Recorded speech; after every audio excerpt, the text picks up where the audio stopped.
Many students lose marks on this question. To what extent do you agree or disagree?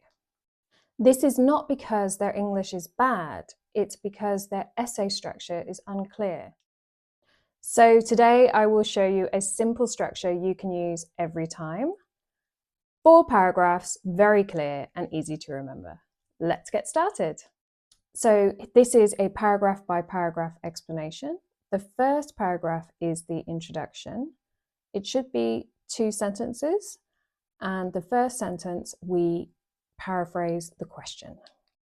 Let's use this example question.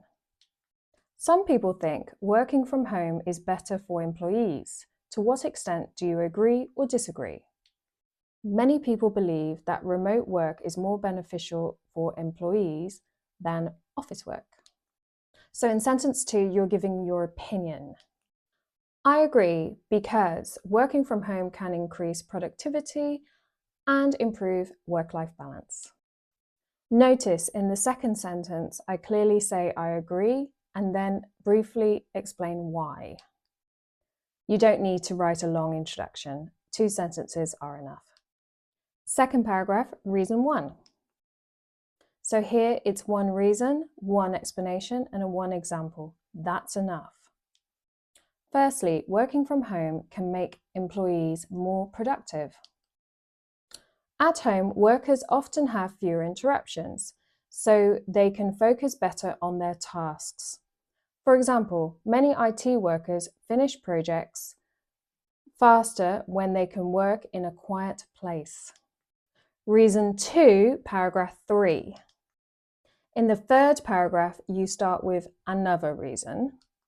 Secondly, remote work improves work-life balance. When employees do not have to spend time commuting, they have more time during the day. For example, someone who previously spent 2 hours traveling to and from the office each day could use that time to relax, exercise, or spend time with their family. See here we use secondly. That is in line with what we said before, firstly. So if you use firstly, you use secondly in the next paragraph. Fourth paragraph, conclusion. So here, your conclusion should be 1 or 2 sentences, no new ideas. In conclusion, although working from home is not suitable for every job, I believe it is generally better for employees. This is because it increases productivity and improves quality of life. So in the conclusion, you're simply repeating your opinion. So remember the formula. Introduction, paraphrase the question and give your opinion. 1 reason, explanation and example. Another reason, explanation and a result or an example. Repeat your opinion. Don't just watch this once and forget it. I've put this exact structure into a free PDF called Band 7 Plus To What Extent Blueprint. It includes the full structure and a real Band 7 sample essay. It's linked in the description below.